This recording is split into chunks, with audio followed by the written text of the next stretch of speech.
But don't try and trick me now, because I'm not going to play this game.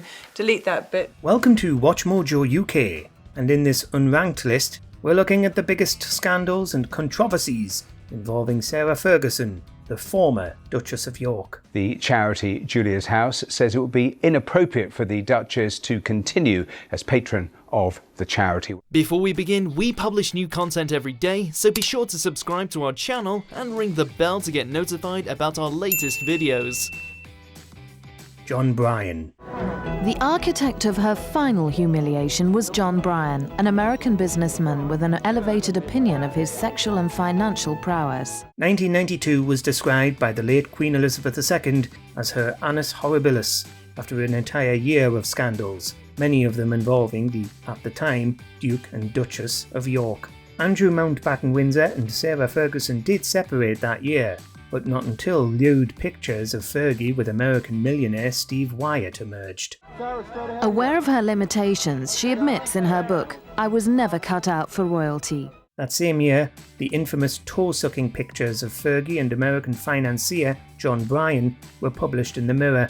Just months later, and the separation was formalised, though they didn't divorce for a few more years. The pictures have haunted Fergie ever since, and led to her being ostracised from the other royals for a while. Bryan had posed as her financial advisor, but was revealed as her lover. Princess Margaret. Her two embarrassing affairs convinced her enemies that she should be removed from the royal family.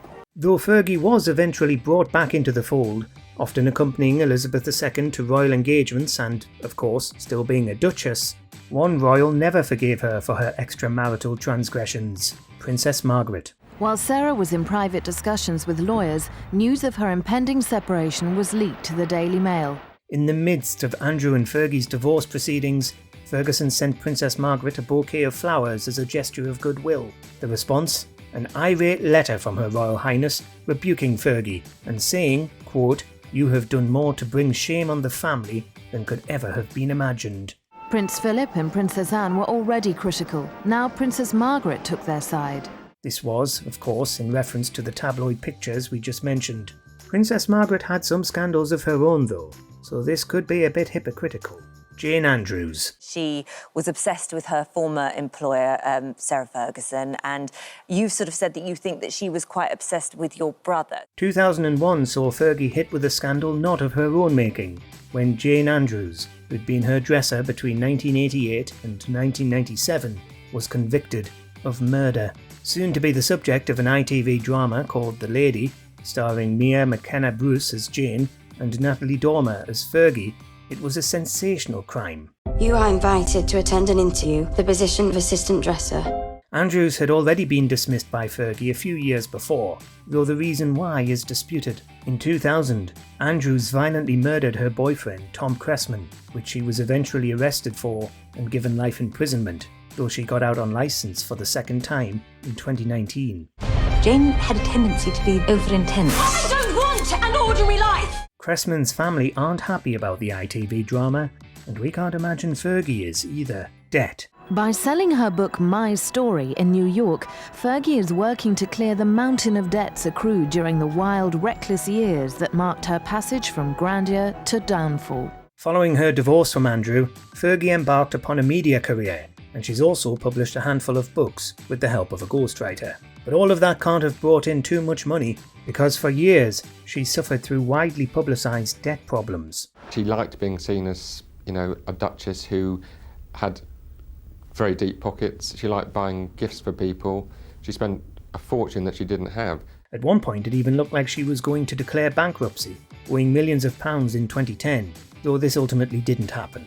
All of this came about after the collapse of a company intended to bring in cash for her as a producer, but she simply didn't see any success. More recently, she's taken high paychecks for being a brand ambassador for various companies. I'm amazed that the bank, I think the bank must take an awful lot of the blame for letting someone get £4 million in debt. The Swiss Chalet. Despite their divorce, Fergie and Andrew lived together at the Royal Lodge in Windsor for years, but she was apparently planning to move out in 2015. Her destination? A Swiss chalet that had cost £13 million. They'd bought it the previous year as one of their many homes.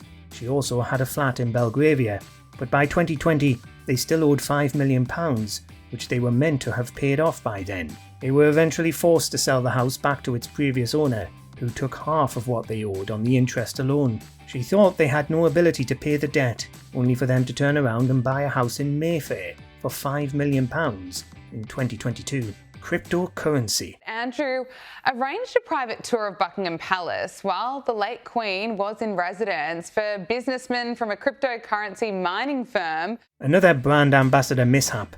In 2019, Fergie found herself agreeing to take £1.4 million in exchange for working for a cryptocurrency company. All of this was apparently organised by Andrew Mountbatten Windsor, who gave the company a private tour of Buckingham Palace and then had dinner with the company representatives. He personally arranged this VIP Buckingham Palace tour. Specifically, Fergie was agreeing to promote an initiative to use solar power to mine Bitcoin in Arizona, though it ended in disaster. People weren't happy with the idea that the then Duke and Duchess of York were using their royal names to rake in millions on dodgy business deals. It was days after they hired his ex-wife, Sarah Ferguson, as a brand ambassador for £1.4 million for this. Cash for access. Posing as an Arab sheikh, Mazza Mahmood helped change the face of British tabloid journalism. In 2010, disgraced journalist Mazza Mahmood, widely known as the fake sheikh, set his sights on Sarah Ferguson. In character as an Indian businessman, he set up a sting and caught Fergie on camera saying that, for the small sum of £500,000, she'd get him access to Prince Andrew. £500,000 when you can, to me, open doors. Prince Andrew? Yeah. She accepted 40 grand in cash, all of it filmed by Mahmood for a News of the World exclusive. She tried to defend herself by saying she was in desperate need of money and had been drinking earlier in the day, telling Oprah in an interview that she was, yet again, in dire financial straits. She then tried to sue News Group newspapers for £45 million for distress. Our investigation has revealed serious wrongdoing at the heart of some of his undercover stings.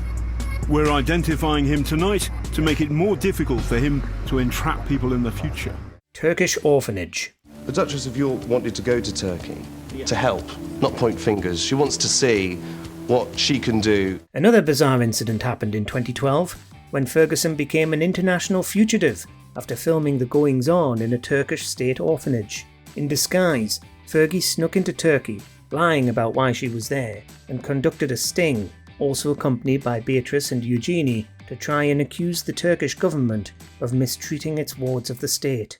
Last night, in a TV first, Tonight told the story of how Princesses Beatrice and Eugenie, along with their mother, the Duchess of York, joined an undercover investigation into the plight of abandoned children in Turkey and Romania. The Turkish government, in response, accused her of waging a smear campaign against the country and trespassing in government buildings, taking her to court.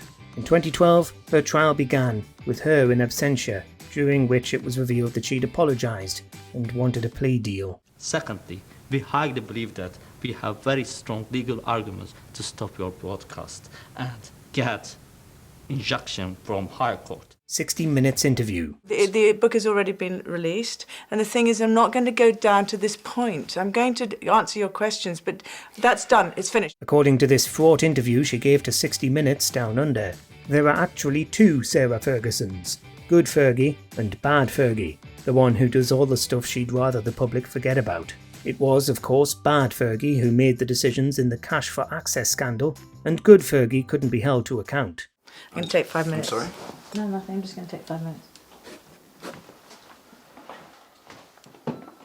But when the subject was broached, Fergie insisted that she'd agreed that they weren't going to talk about the cash for access scandal, despite 60 Minutes saying she'd agreed to this in advance. Things took a fiery turn, and Fergie stormed out. The botched interview has followed her ever since. It's excruciating to live with past mistakes. It is so difficult. I always would like to change so many things in my past, but I can't. The Epstein emails. When it comes to understanding who the girls are, we've got further emails and it confirms that we've got Duchess Sarah of York, as she was back then. 2025 had already seen documents released showing that Fergie had stayed in touch with Jeffrey Epstein after his first conviction for sexual offences.